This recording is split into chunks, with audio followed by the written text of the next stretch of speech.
If you are in a reading slump and every book that you pick up feels like work to you, don't worry, I'm your book bestie and I've got you. I have some books that will actually help you get out of your reading slump and back into reading amazing books. Hey book bestie, welcome back to my channel. If I'm a new face to you, my name is Lauren, aka Lauren Page Reads here on YouTube, but also over on Instagram and TikTok. I have read a lot of romance books, thrillers, fantasy, romantasy books over the years. And through all of that, I've been in more reading slumps than I can count. Over time, I've learned that not all reading slumps were created equal. The same recipe to get out of a reading slump is not the same for every single reader or every single reading slump. So I'm here with some tried and true books that got me out of reading slumps, and hopefully they can help you as well. Before we jump in, if you love book recommendations just like this, make sure that you subscribe to my channel and rung the bell so that you don't miss out on any of the videos that I post. All of the books that I mentioned in this video will be linked down in the description. If you purchase any of the books through the link, it's a really easy way to support a small creator because I earn a small percentage of those books, all at no extra cost to you. All right, let's get into the books and get you out of your reading slump.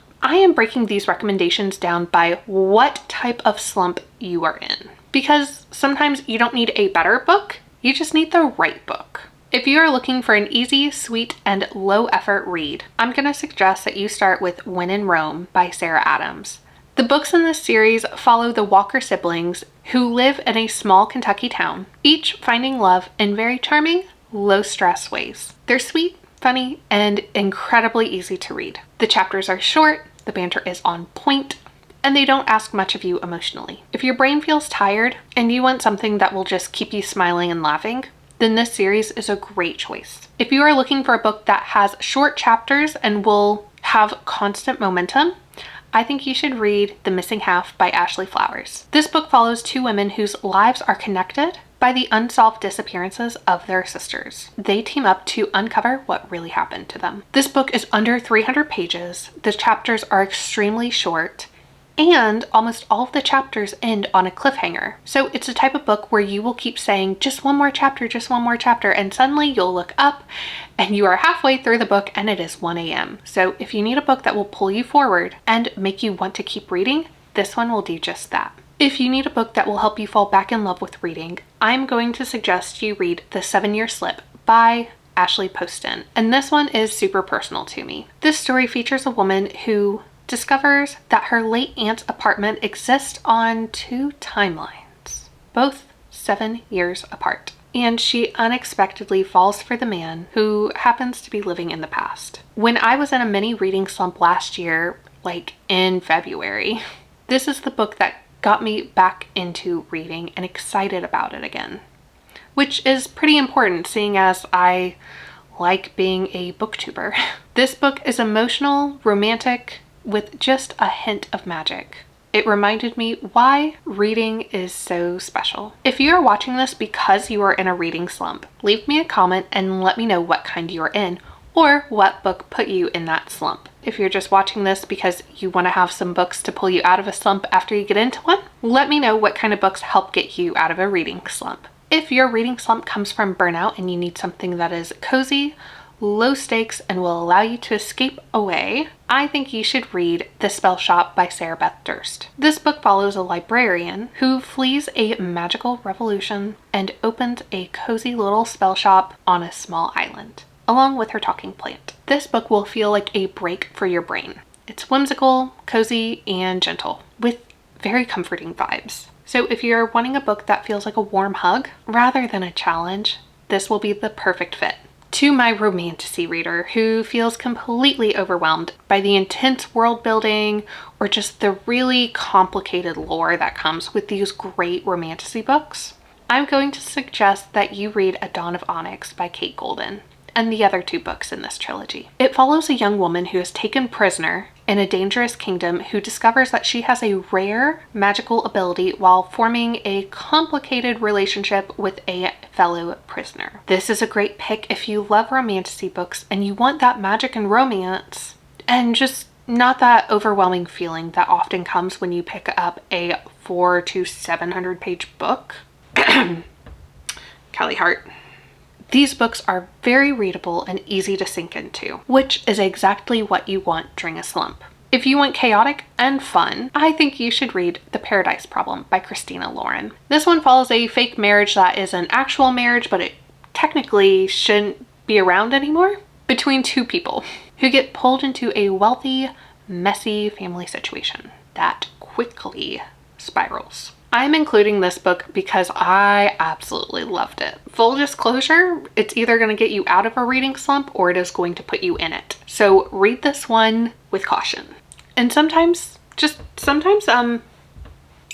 that is the kind of energy that you need going into a book when you are in a slump. Because I mean, worst case scenario, you just don't want to read even more. That is kind of worst case scenario, but you know what I mean. If you are looking for something that you can read in one weekend and possibly even 24 hours if you get hooked, I think you need to read The Island by Natasha Preston.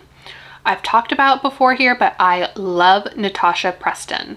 She writes YA thrillers and they just scratch a certain kind of itch in my brain. In this book, a group of teens is invited to an island that is turned into a theme park. They're all influencers in a certain sphere. Book talk is mentioned. Pretty cool, right? And their luxury experience of being like VIPs before this theme park island opens suddenly turns deadly. You know? And Natasha Preston is one of my go-to authors for reading slumps. And this one is especially good if you want something that is super fast-paced. From what I can remember, it is slightly gory, so just know that going into it, okay? Just, it's a little bit of much, but it's good if you're a little bit unhinged.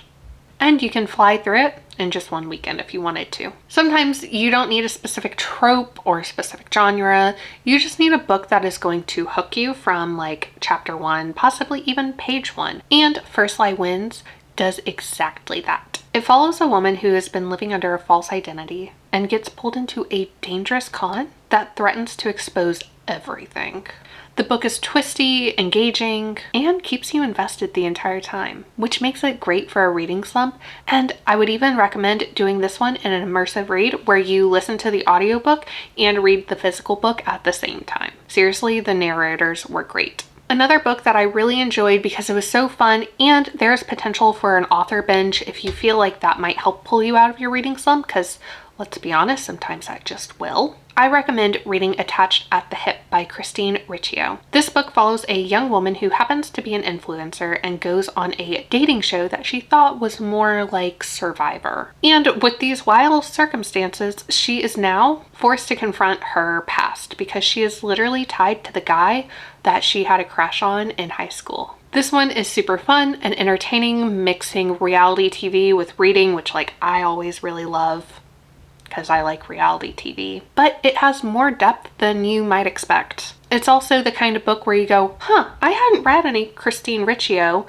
Now I want to read more of her books. So she has a few books out for you to read. And finally, one of my all-time favorite reads that I go back to probably like once a year. I go and I reread this series, Throne of Glass by Sarah J. Maas. Love this series. The first book, at least, follows an assassin who is competing for her freedom in a deadly tournament.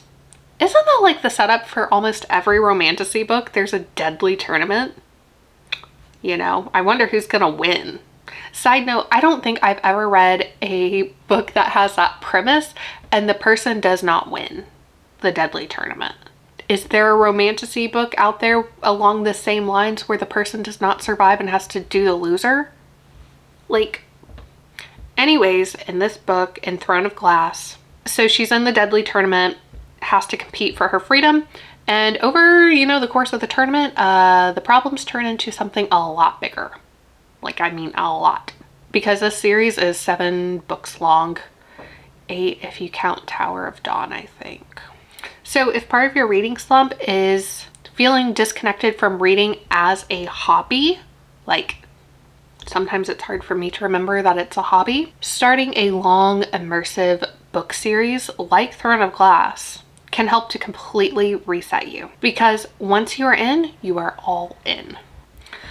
Well, let me know if any of these books have helped pull you out of a reading slump, bestie, and make sure that you have subscribed to my channel and rung the bell so that you never miss out on any of the videos that I post.